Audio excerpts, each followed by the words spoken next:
Sean bienvenidos a un episodio más de Un Café con Quique Voz. Una tertulia de campeones con gente que inspira.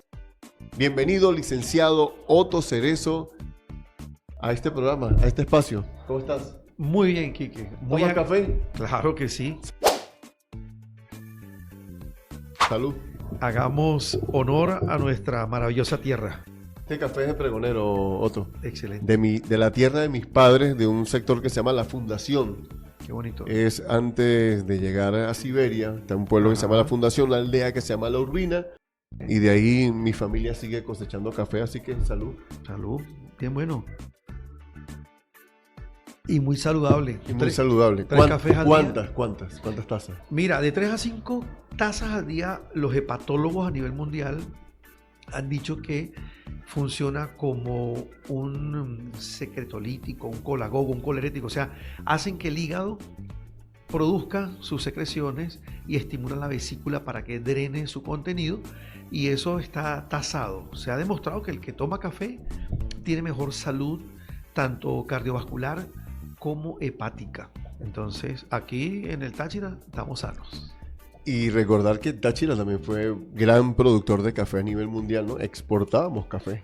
No, excelente. Bueno, de hecho, hay un libro, yo logré conseguir un ejemplar con mucha dificultad, y es la fecha o el momento en que se establecen los alemanes acá, porque el café era un producto principal en la exportación. Y el doctor Luis Hernández, en una ocasión donde yo estaba en una conversación con él decía que el Villorrio de San Cristóbal, porque no era la capital era la Grita. De hecho, la Atenas del Táchira es porque crece mucho la cultura, y el café se pensaba que allá se iba a dar mejor. Obviamente se dio café, pero Gervasio Rubio y toda esa historia del café demuestra que se hicieron mejores cosechas en la zona de la ciudad. Supongo que la altura. Creo que son las... Bueno, Rubio tiene algo muy particular, que es que está rodeada por puros ríos. Eso produce una tierra muy orgánica. Sí. No es tan alta como la zona de la Grita. Y la vegetación es muy tupida. Eso daba un humus, un suelo muy rico, y empezó a hacer el café, pero maravilloso. Lo cierto es que tenemos cafés en toda la extensión del estado, con sus diferentes características, pero muy buenos, muy buenos. Entonces cambia, ese cuento que echaba el doctor Luis Hernández es que cambia, porque San Cristóbal era nada más para cambiar la recua de mulas. Venían, cambiaban y seguían. Y resulta que se dieron cuenta que empezó a establecerse acá ese producto como un gran elemento de exportación por parte de los alemanes. Los españoles nos dejaron enfermedades, los españoles, en la ruta del café. Nos dejaron el Shediac Higashi, que es una enfermedad con un defecto en las células de defensa del cuerpo, que son los famosos niños grises. Eso nos lo dejaron los europeos acá. Y esa ruta del café hace que se cambie la capital de la Grita a San Cristóbal. A San Cristóbal. Otto, ¿de dónde eres tú?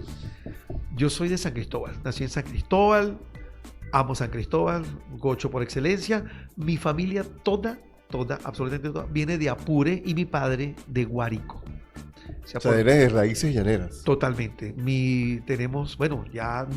Ya se hizo negociaciones, vendimos nuestra casa de Lorza. El llano, pues, fue nuestra fuente de alimentación, de producción en la familia. Mi abuelo, el padre de mi madre, mi abuelo José Natalio Estrada padre, porque está mi tío José Natalio, llegó a ser un general cuando Cipriano Castro, y Cipriano Castro le pagó con tierras. Y es una historia muy cruenta, porque era un momento en que los venezolanos estaban yendo a colonizar Apure, y los indios, habían cuivas y habían yaruros. Los cuivas muy duros, no querían que nadie tocara esas tierras. Los yaruros un poco más flexibles, más amigos. Los cuivas eran como los caribes, ¿sí? O sea, flecha para allá y flecha para acá. Y mi abuelo tuvo la orden directa de Cipriano Castro de eliminar por cualquier método una gran cantidad de indios que no quisieran plegarse a los designios o decisiones del gobierno nacional.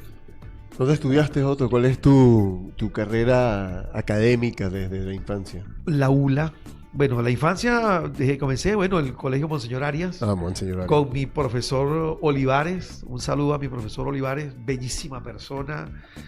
Siempre nos estimuló a ir a la Plaza Venezuela a jugar fútbol, a correr, a ser atletas. En esa época, Leche Táchira nos regalaba una bolsita de leche a los colegios ABEC. Y cuando alguien no la quería, él la recogía y se la llevaba a los niños pobres de la zona. Él era entrenador. El Colegio Monseñor Arias destacó en fútbol, destacó en béisbol, destacó en muchos deportes. Luego pasó al Constantino Guerrero, al Emilio Constantino Guerrero, donde en aquella época era solamente el básico. Muchos profesores queridos. Hoy día son muchos pacientes míos. Profesores de primaria incluso son pacientes míos en este momento. Y luego voy al Pedro María, al Liceo Pedro María Morantes, donde hago el diversificado, lo hago en ciencia, porque había humanidades y había ciencia. Yo lo hago en ciencias con la firme intención de seguir la historia de mi familia, también que papá era médico autoformado, mis tíos médicos, mis hermanos mayores médicos, en la familia todo el mundo médico, y yo por decantación tenía que ser médico, cosa que no sucedió, porque yo digo que tuve el poder de elegir servir desde el laboratorio. ¿Cuándo llegó ese momento? Estabas estudiando, terminando tu bachillerato, que es el momento que tiene uno como espacio para escoger qué va a hacer de su vida. ¿Cómo fue esa definición? Porque es una rama de la medicina, pero no es directamente ser médico. Sí, bueno, fíjate que yo llego en un momento donde había muchísima demanda de la carrera de medicina en cualquiera de las universidades de Venezuela. Yo meto en la opción que da la OPSU. La OPSU. Pongo medicina. Mérida. No salgo porque mi promedio no llegaba. Es más, nosotros nos frustramos porque teníamos amigos que se graduaron con 19.6 de promedio de bachillerato y no quedaron. Entonces, el nivel de exigencia era alto. Claro, yo estaba un poquito más abajo y no quedamos. Y entonces se hizo un famoso grupo en Mérida que era el grupo de reclamo.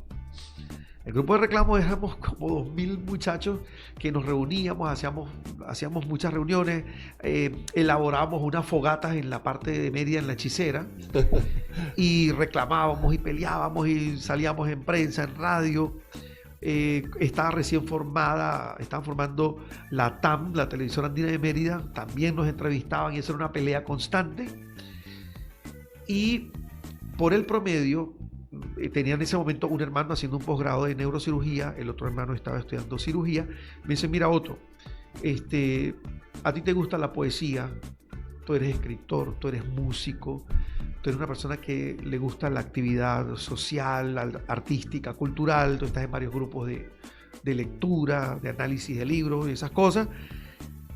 La medicina no te va a permitir hacer mucho esto. Quédate en bioanálisis, que fue donde me salió, porque luego en el reclamo nos dieron 5 opciones. Entonces yo metí medicina. Y se había una sexta, medicina. Exacto, sí. Entonces, ellos me aconsejan en ese momento. Estamos hablando del año 81-82. Ya. Me dicen, mira Otto, a ti te gusta tu vida bohemia, tu vida artística, quédate en bioanálisis, porque saliste en bioanálisis. Claro, yo me entero antes de que salgan la lista, porque la esposa, mi cuñada, para aquel momento de mi hermano, era secretaria del rectorado y estaba en la parte de ciencias de la salud. Me dice, mira Otto, quédate en bioanálisis. Te lo aconsejamos. Mira que creo que ha sido uno de los mejores consejos en mi vida. Yo le agradezco a mis hermanos eso, a mi hermano Mauro y a mi hermano Edwin, hoy día pues cirujano y neurocirujano, porque es cierto, yo he podido desarrollar todo lo que yo he desarrollado. Yo he tenido oportunidad de cantar con mi grupo, tuve muchísima oportunidad de cantar. En mi casa yo tengo mis guitarras, mis pianos, amplificación, mis cuatros. Tuve la oportunidad de ir a Estados Unidos a tocar cuatro, acompañé a Pedro Ángel con la guitarra y el cuatro en Estados Unidos. He ido a Europa, he tocado en Europa con amigos, familias, con músicos importantísimos. Y que mi otra vida pues es la música, ¿no? y las artes. Entonces, ese consejo en ese momento fue lo mejor que me pudo haber sucedido desde el punto de vista profesional, porque se me ocurrió no sé si buena, mala o regular idea de embarazar a mi novia estando en el primer semestre de la ULA. Iniciaste con todos los hierros. Yo dije, aquí vamos con el paquete completo. Entonces, claro, ¿cómo le decía yo a mi familia? Mira, envíenme dinero para mí, para mi esposa y para mi hijo. No, mi formación hogareña me decía que eso no era responsable y tenía 7 trabajos. No le pedí plata a nadie, tenía 7 trabajos. 2 de los trabajos eran como músico. En un grupo tocaba y cantaba, en otro grupo solo tocaba. Y salimos adelante. Hoy día esa novia y yo tenemos 40 años juntos. ¿Es tu esposa? Es mi esposa. La mejor de las esposas. ¿Qué es un violonista?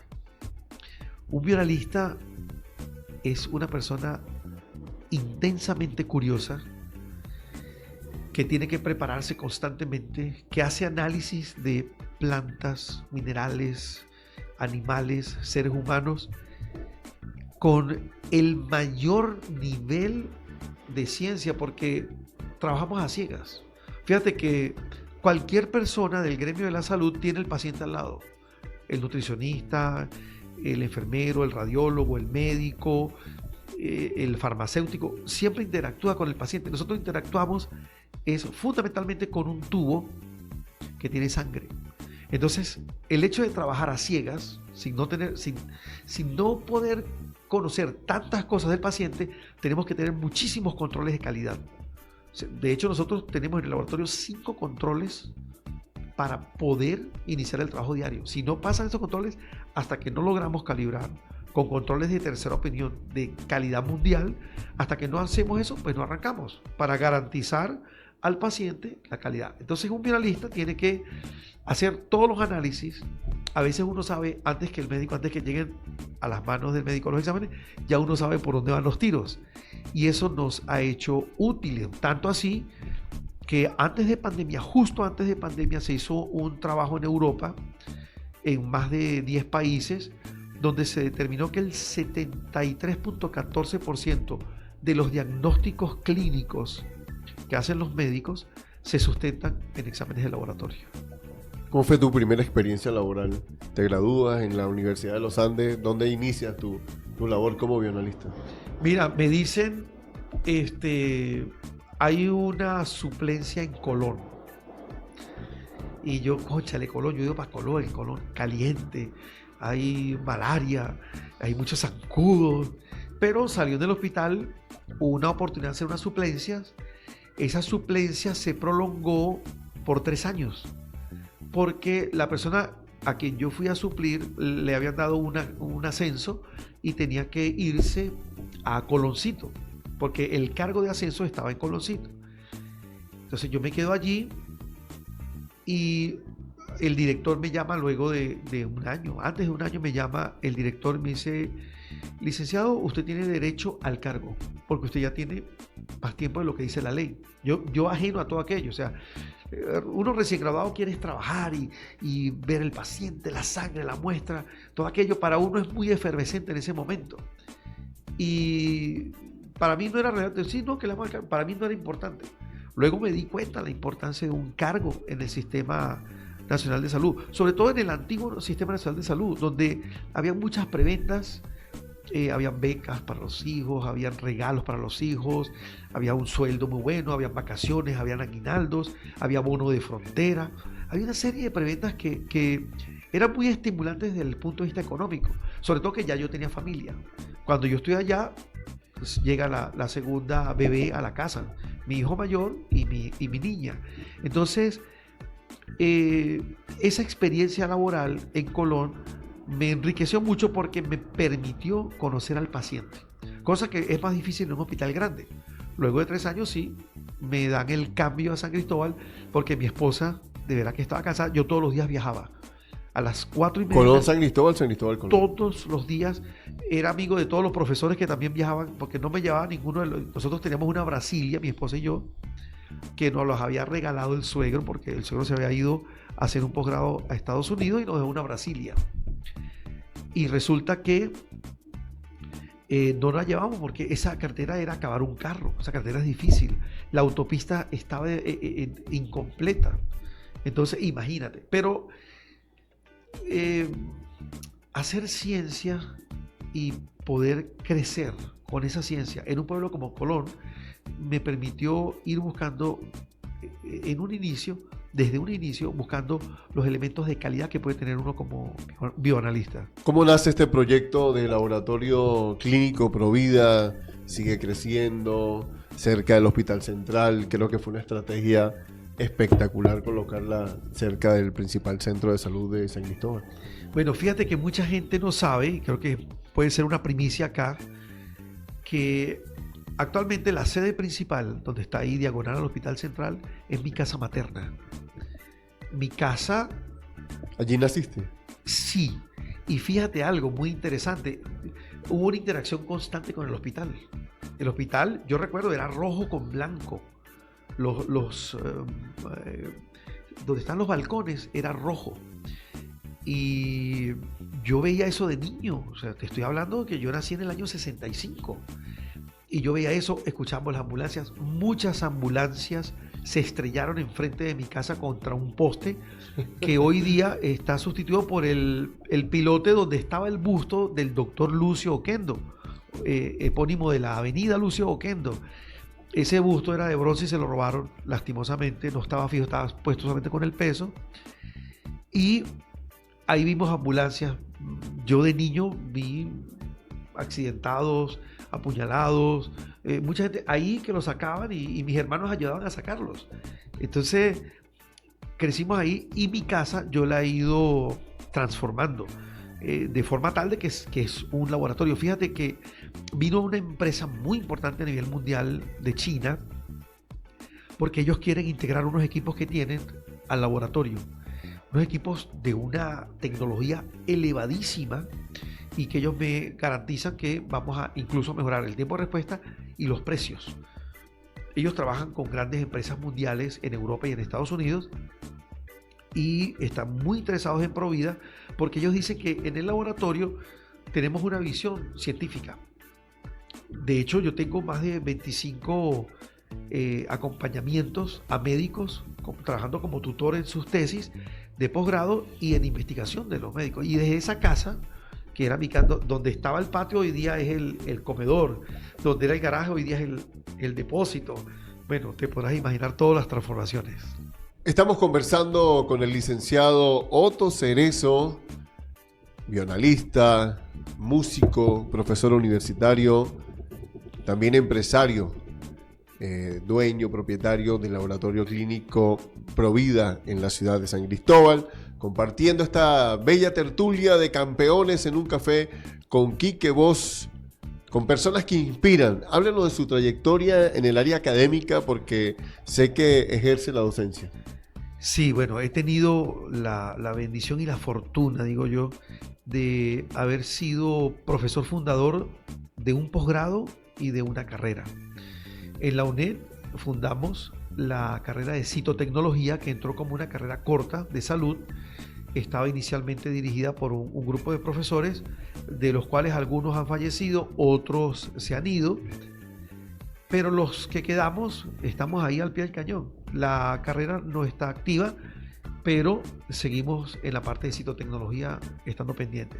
Y en el posgrado de hemoterapia, que se les da a las enfermeras que trabajan en los bancos de sangre, soy profesor de bioquímica hematológica y eso inició como un proyecto que se venía de la Universidad Central y logramos hacer como un convenio. La Universidad Central nos daba todo el material, todas las propuestas docentes y nosotros le íbamos a dar a los muchachos las clases, las prácticas. De hecho, en mi laboratorio hicieron prácticas, se han hecho tesis en mi laboratorio de estos muchachos. Me conseguí una en Buenos Aires en estos días que fui.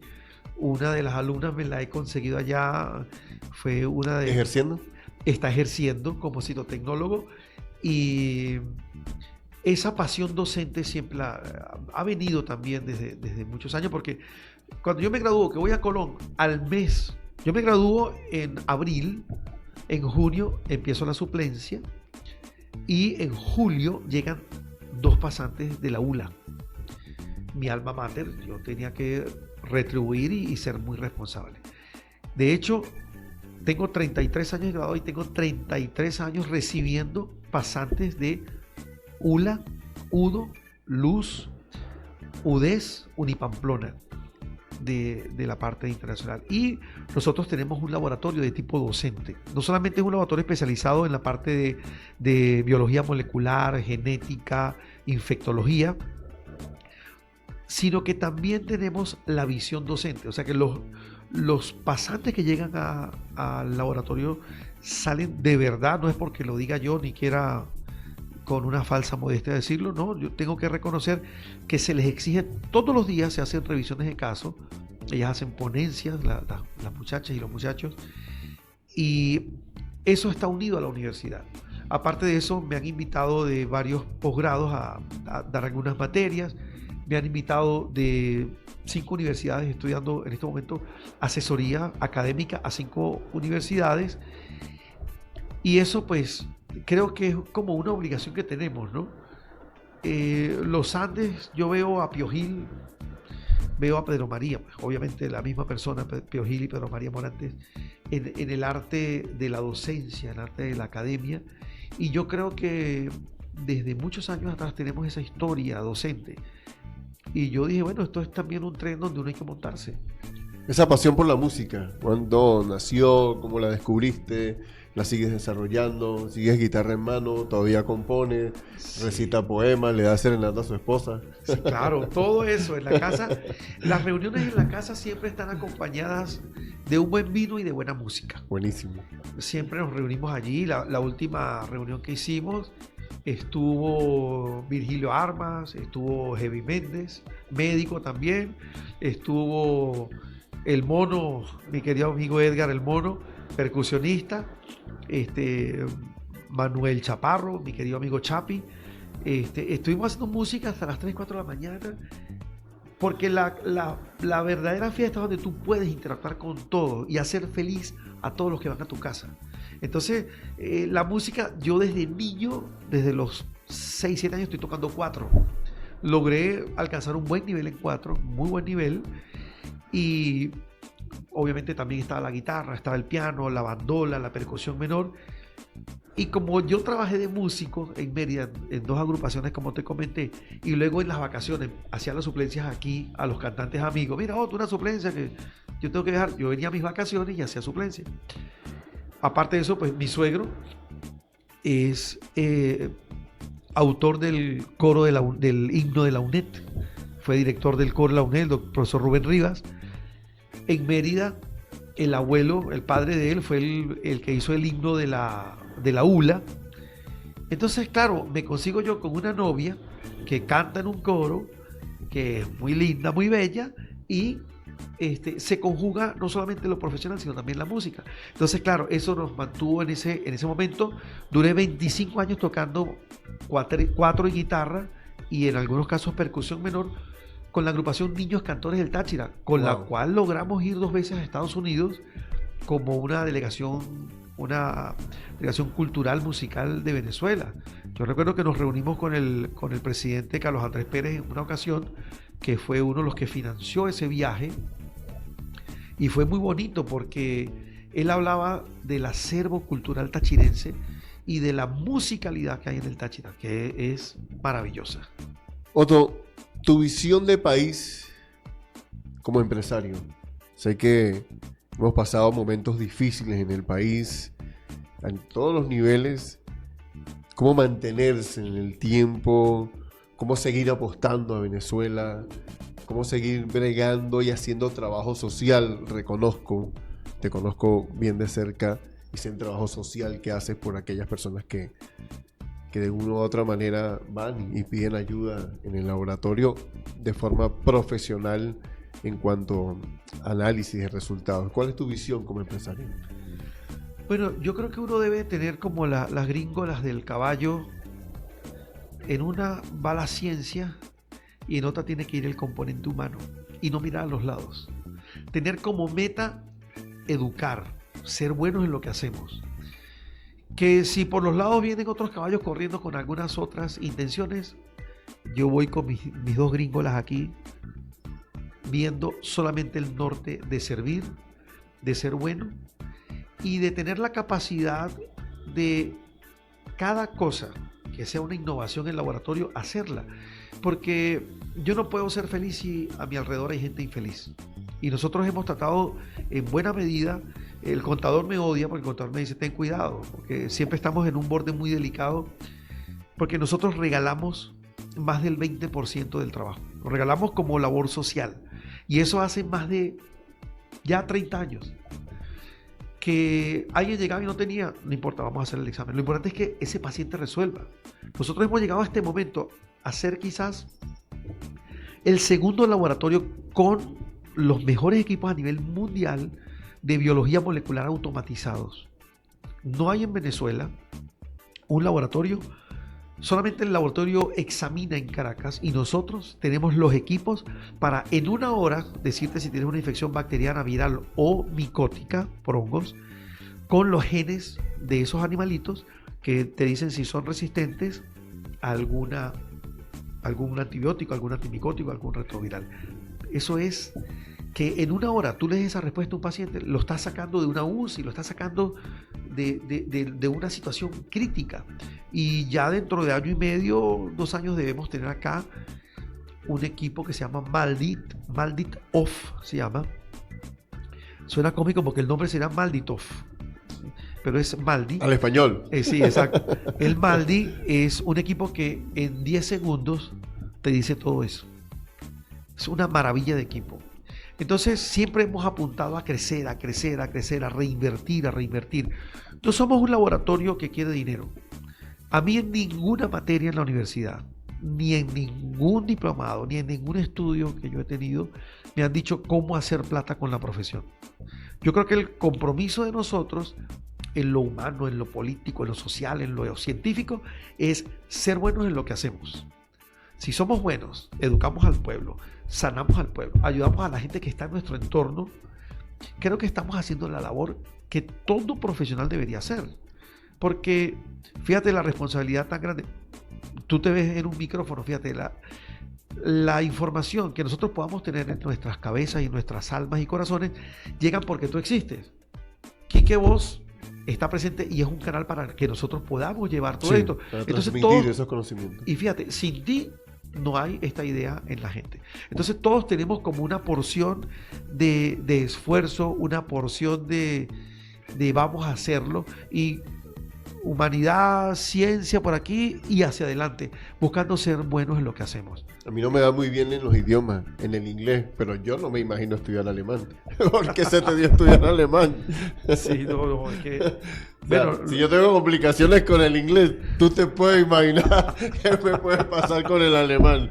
¿Por qué el alemán? Cuéntelo, Otto. Bueno, los idiomas para mí siempre han sido una pasión. Sí, de hecho, yo he estudiado por eso francés, te lo pregunto. he estudiado alemán, trabajé, mientras uno de mis trabajos en la universidad era traductor inglés-español, traduje libros, traduje revistas, en varias mesas de trabajo con profesores que venían de Estados Unidos fui traductor inglés-español. Recuerdo un profesor con mucho cariño que nos habló de enzimas, nos habló de los anticoagulantes enzimáticos a partir de las serpientes marinas. Entonces yo veía que tener otros idiomas nos daba luz. Mi hijo se va hace 7, 8 años a Colombia, hace infectología, se queda en Bogotá y luego dice, papá, yo no creo que esté muy claro lo de los cambios que se vienen en Colombia, yo me voy a ir a Alemania.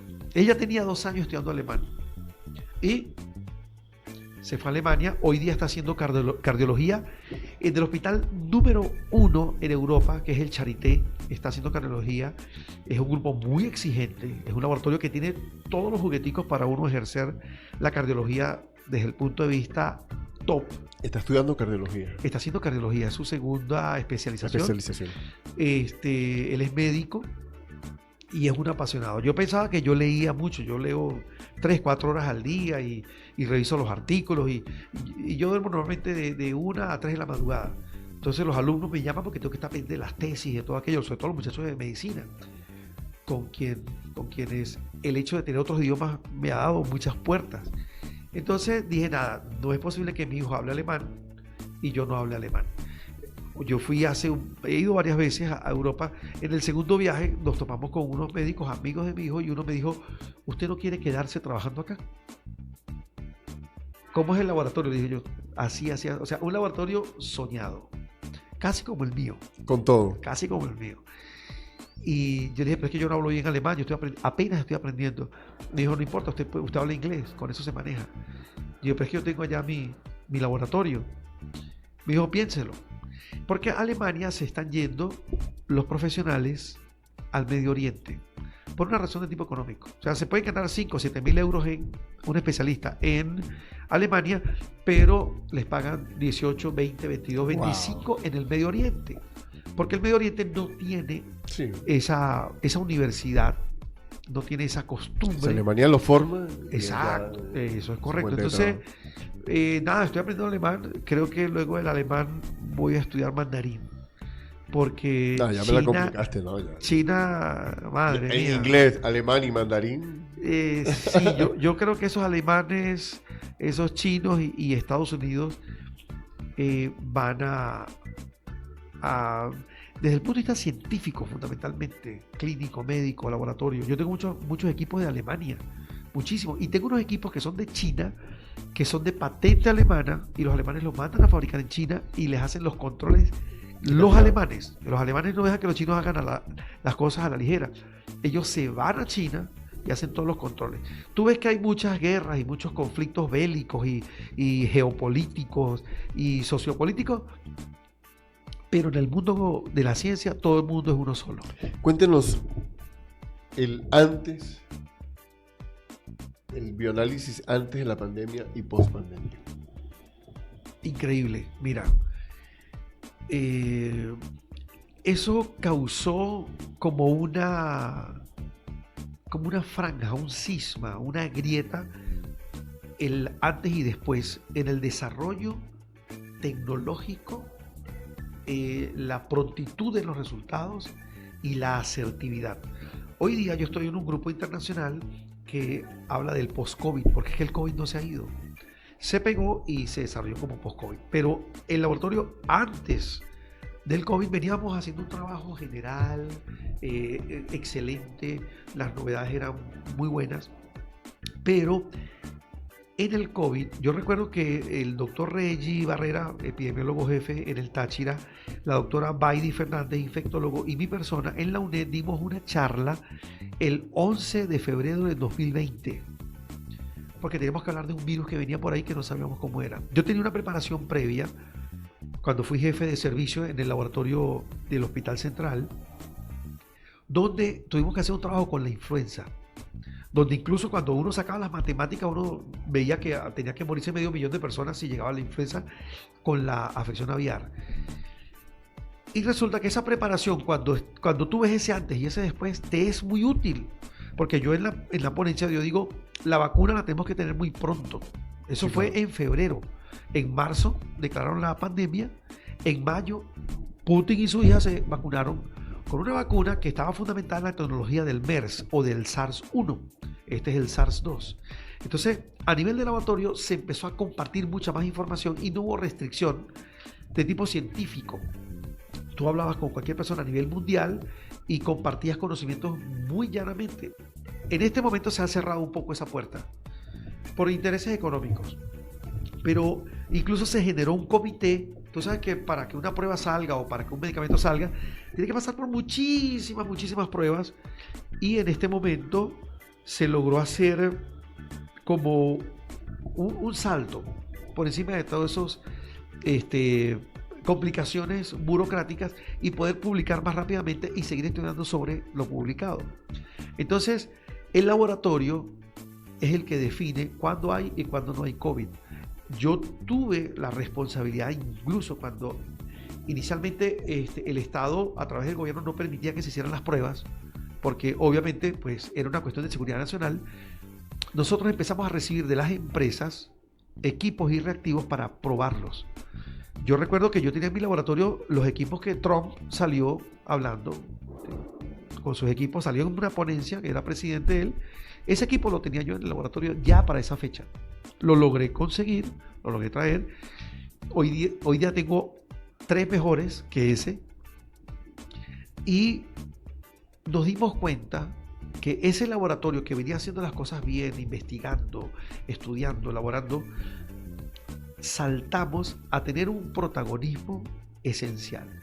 Llegó un punto donde yo le hacía un perfil al paciente. Yo le hacía ácido láctico, LDH, proteína C reactiva, procalcitonina, ferritina y anticuerpos COVID junto con los anticuerpos neutralizantes, que son las defensas.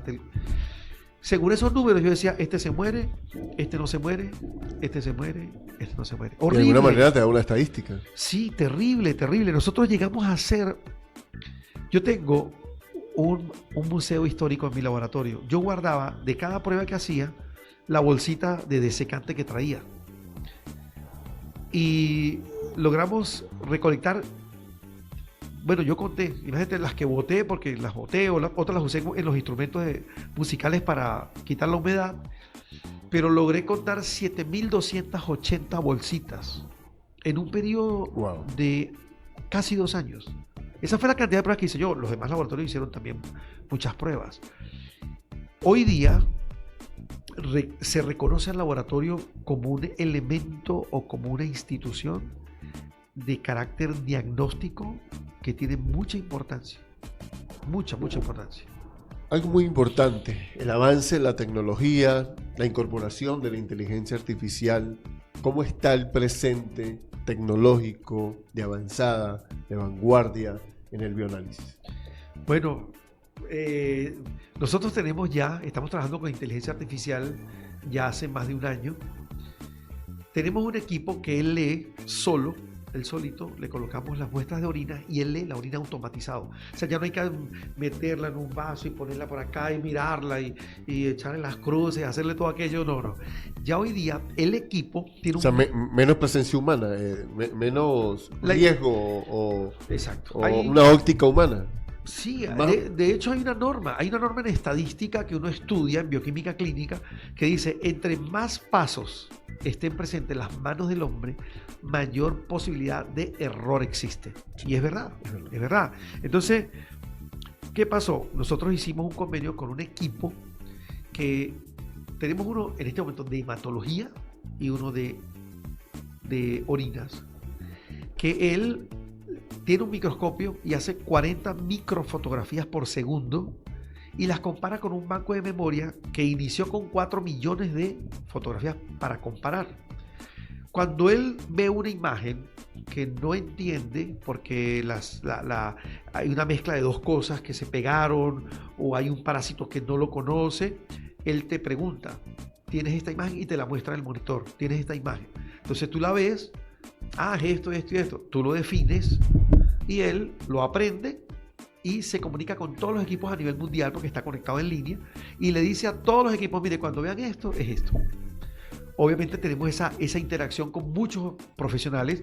Ya la tenía yo desde la UNED como profesor con una página que se llama Cytonet, que tú ves el microscopio, pones la foto y la pasas y entre todo, porque hay células que tú a veces las tienes que calificar como bizarras, sobre todo en tumores.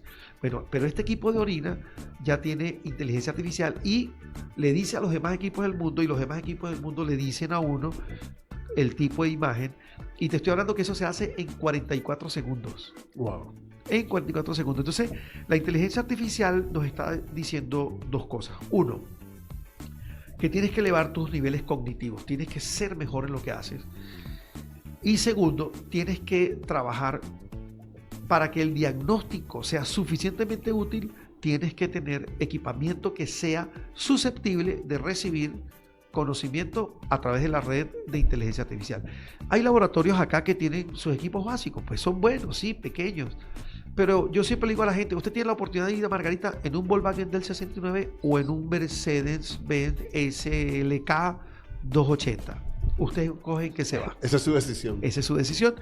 Porque fíjate, nosotros hacemos una hematología que salen 27 reportes en la hematología. La mayoría de los sitios hacen reportes pues según la capacidad de su equipo. Claro. Salen 7, 8 líneas. En este momento estoy haciendo una tesis de grado fundamentándome en las capacidades de esos equipos. Debo publicar pronto. Y la tecnología, ese equipo de hematología, también se conecta a nivel de las redes y él va aprendiendo, va mejorando, cambian algunos reactivos, la inteligencia artificial te dice, este reactivo ahora se va a usar tal cantidad con tanta cantidad de sangre. Entonces es un interactuar constante. En otros episodios tuvimos a un atleta de alto rendimiento como lo es el ganador de la media maratón de San Sebastián, el atleta tachirense Manuel Hernández. La vinculación del bioanálisis con este tipo de atletas, jugadores del Deportivo Táchira, corredores de ciclismo en la Vuelta al Táchira, atletas de alto rendimiento como Emanuel, que es del atletismo. ¿Qué consejos, qué recomendaciones desde el punto de vista académico, pedagógico, desde el bioanálisis a este tipo de atletas? Mira, yo siempre he pensado de la mejor manera, en donde el cuerpo técnico tiene que tener una mano clínica analítica, no solamente un kinesiólogo, un fisiatra que va a tratar o un traumatólogo. Hay algo mucho más allá, más profundo, que es los marcadores bioquímicos. Yo le aconsejo a todo atleta, a todo deportista, en cualquiera de las ramas del deporte, que chequee su cuerpo. Porque estamos viendo, me ha sucedido en un par de ocasiones en los últimos meses, que llegan niños que están entrenando fútbol, por ejemplo, con dolores en las articulaciones. No, que es el ácido láctico. Le hacemos el ácido láctico, está medianamente elevado, pero no para que produzca dolor. Se le aconseja al cuerpo técnico, vamos a hacerle una antiestreptolicina, que es una bacteria que se mete en la garganta y te produce dolor en las articulaciones y te puede dañar los riñones, te puede llevar a una máquina de diálisis. Y es un gasto, es eso. Perdón. Entonces uno se da cuenta que tener buenas proteínas, buena carga de hierro, tener bajo el ácido láctico. Fíjate que el futbolista, el ciclista, el maratonista puede mostrar en la orina sangre. Hay que aconsejarlos, mire, ustedes no pueden tomar tales y tales y tales medicamentos porque le va a dar cruzado una prueba de drogas. Hay listas grandes que la Organización Mundial del Deporte las dice. Tales medicamentos para el asma, por ejemplo, los broncodilatadores, eso no se puede utilizar en el deporte porque vas a caer en el rango del dopaje. El dopaje. Entonces, nosotros hemos hecho muchísimas pruebas, pero le aconsejo a todo deportista, padres que quieren que sus hijos sean deportistas, analice la bioquímica, porque la bioquímica y la hematología en un niño le dice cómo está su cuerpo para poder responder a una exigencia, porque es que no es que entrenan media horita y se van para la casa, son entrenamientos de 3 y 4 horas, donde hay exigencia muscular, exigencia osteoarticular y metabólica. Un niño que tenga un desorden metabólico, que tenga una diabetes tipo 2, que esté allí, el deporte lo va a ayudar, pero hay que saber cómo manejar la alimentación. ¿Cuáles son los proyectos del año 2025? Bueno, en el 2025, en la inmediatez, tengo 3 visitas a Europa. Bueno, fundamentalmente 2 a Europa ya consolidadas, a Lübeck en Alemania, otra a Graz en Austria. Iba ahorita el 12 a China, pero se suspendió ese viaje, va a quedar para marzo, con la finalidad de traer tecnología novedosa. ¿En qué sentido? Ya tenemos el top de los equipos a nivel mundial, pero queremos ampliar con una finalidad. Queremos ampliar en capacidad porque queremos bajar costos desde el laboratorio. Esa es una meta que tengo, de bajar costos. Nosotros tenemos 2 años. Se va a traer nueva tecnología, pero para bajar los costos. Exacto. ¿Por qué? Las nuevas tecnologías están utilizando menos reactivos que las viejas tecnologías. Solo que hay que hacer el negocio directamente con ellos. Sentarse, vamos a hablar, cómo se puede pagar, cuál es el tipo de negociación. Y viene ya estamos en conversaciones muy fuertes. Yo todos los años voy a Europa, debo ir a Estados Unidos también este próximo 25. Voy a visitar 2 empresas, vamos a tratar también de consolidar otros negocios para que el paciente tenga un buen diagnóstico. O sea, a veces da dolor que a un paciente lo forzan a pagar. Y digo forzar porque lamentablemente ahorita hay muchos laboratorios que meten su personal de auxiliares o asistentes a tomar muestras a laboratorios, a los hospitales, y es triste porque llegan ofreciendo como si fuese un producto. Yo recuerdo mucho los vendedores en la calle en Colombia antes, pantalones. Bueno, ellos llegan, exámenes, como si fuese un producto comercial y resulta que es un gremio, es una responsabilidad profesional muy grande. Entonces, queremos que el paciente reciba el mejor de los exámenes con el mejor de los precios, porque el examen tiene una correlación en el beneficio que tú puedes lograr en salir pronto de una infección, de una complicación, pero también que tú pagues lo justo. No tiene sentido que te hagan un examen que no tenga la actualización que ya tenemos en el mundo y que te estén cobrando mucho dinero por ello. Eso me parece a mí una grosería. El programa se llama Un Café con Quique Voz, una tertulia de campeones, pero con gente que inspira. ¿Quién te inspira, Otto? Mira, hay mucha gente. Mi primer inspirador fue el doctor Janssen, el que hizo la vacuna. Luego esa vacuna pasa a manos de otro hombre que me inspiró muchísimo, que fue Louis Pasteur, que para mí, descolló en la bacteriología, hizo cosas maravillosas. Luego mi maestro en Venezuela, mi maestro sentimental, porque no lo conocí, murió muchísimos años antes de que yo existiera, el doctor Rafael Rangel Estrada, que el padre del bioanálisis, hizo cosas maravillosas, muy, muy bellas. Investigó, logró determinar infecciones importantes en Venezuela. Creo que me hicieron ver que somos una herramienta, somos una mano más que tiene el médico, que nosotros tenemos la responsabilidad de decirle al médico las cosas que microscópicamente o molecularmente el médico no puede ver, nosotros se las decimos, bioquímicamente. Entonces, esa inspiración que yo sigo en esos personajes de la parte clínica, microbiológica, médica, bioanalítica, me han llevado acá. Obviamente también tengo músicos que me inspiraron muchísimo. Yo creo que en la música sinfónica, Brahms, Beethoven, Boccherini, Mozart, Händel, para mí han sido héroes que todos los días los escucho, todos los días los comparto. En el deporte he visto gente grandísima. Yo creo que Jesse Owens, lo que hizo en su tiempo fue descomunal. Creo que a nivel de fútbol, Maradona, Pelé, Messi, Ronaldo, Cristiano, que en este momento algunos de ellos están vivos, creo que inspiran a sobreponerse a cosas que inicialmente parecían limitantes sociales, económicas o físicas. El caso de Messi, que la medicina logró que él aumentara un poquito el tamaño y consolidara una masa ósea y unos huesos gruesos y cortos que le permitieron hacer las fintas y las piruetas que hace un futbolista de esa estatura. La ciencia médica lo llevó allá y obviamente hubo un laboratorio haciendo análisis detrás de todo eso. Esos son personas que para mí, ejemplo de inspiración. ¿Cómo te parece o cuál es tu perspectiva del hoy y del mañana de las plataformas digitales? Mira, creo que estamos iniciando una presencia en la vida humana las 24 horas de los medios. Por una razón sencilla, ya tenemos cómo ver las plataformas. Si una plataforma hubiese aparecido cuando la época de los BlackBerry, no hubiese pegado. Pero la telefonía inteligente, esos smartphones que todo el mundo tiene, una tableta, un computador,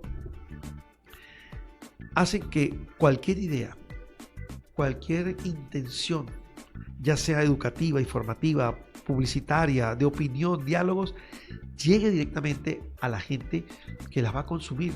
De hecho, es interesante porque la gente lo busca. Ya hay disparos de dopamina, ya la gente se siente feliz cuando ve algo en las redes. Y el hecho de que tú veas, por ejemplo, tú estés en Alemania y viene el partido del Deportivo Táchira, tú automáticamente buscas un QR donde esté por ahí y te pegas, y si no te metes en alguna de las redes y ves tu partido estando en cualquier lado del mundo a cualquier hora. Antes no. Antes tú tenías que ver regrabaciones o retransmisiones. Hoy día tenemos la inmediatez, tenemos la capacidad de levantarnos a las 2 de la mañana y ver una carrera de Fórmula 1 que se da a esa hora. O si el partido de tenis se extendió desde las 10 de la noche hasta las 3 de la mañana, ahí estamos en vivo, en nuestros celulares, en nuestras tabletas, porque lo digital, la información en las redes, las plataformas de información, están cambiando la manera de percibir y de hacer publicidad y de que el conocimiento llegue de forma oportuna. Ahorita todos somos reporteros, todos somos capaces de que con una cámara pasar una información. De comunicar. Y comunicamos. Las pantallas de esta plataforma son todas tuyas porque fuiste escogido en esta tertulia de campeones como una persona que nos inspira. Las pantallas son todas tuyas para inspirar a todos esos que están allí detrás de esa pantalla, de ese televisor, que está fuera del país, que está dentro del país y que busca estos ejemplos como tú, como todos los que van a pasar y han pasado por este programa, para que sigamos adelante con los objetivos, con los proyectos, con la bendición de Dios, con la unión de familia, en la vanguardia pedagógica, en la vanguardia tecnológica, para seguir adelante, porque el país lo construimos nosotros. Eso es correcto. Todos, tanto propios como extraños, tanto locales como los que están en el mundo dando a conocer la arepa, la yaca y las cosas bonitas de Venezuela. Yo escuché en una ocasión a un personaje que hace programas cómicos en Venezuela que dijo: los que están dentro de Venezuela sigan siendo alegres, trabajadores y felices. Los que están afuera busquen esa felicidad, esa alegría y esa forma de ver la vida, porque no hay de otra. Debemos ser buenos en lo que hacemos, debemos ser felices con lo que hacemos y tenemos que educar constantemente a nuestro entorno. Desde los hijos, los sobrinos, los hijos del vecino, seamos ejemplo.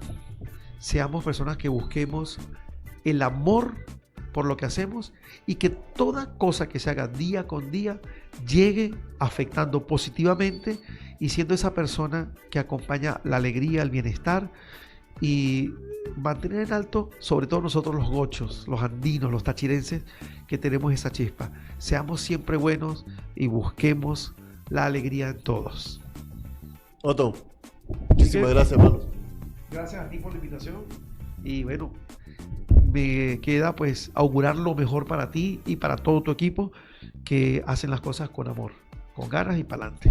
Muchísimas gracias. Así fue una entrega más de este espacio.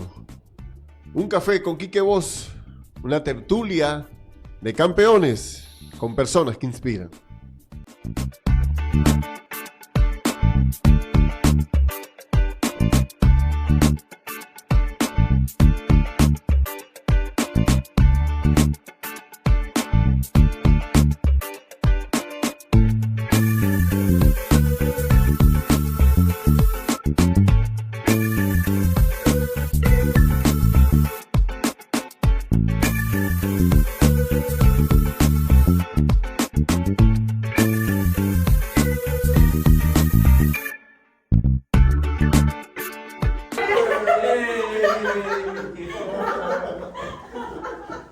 ¡Vamos! ¡Sí! Eso está bueno, eso está bueno, eso está bueno.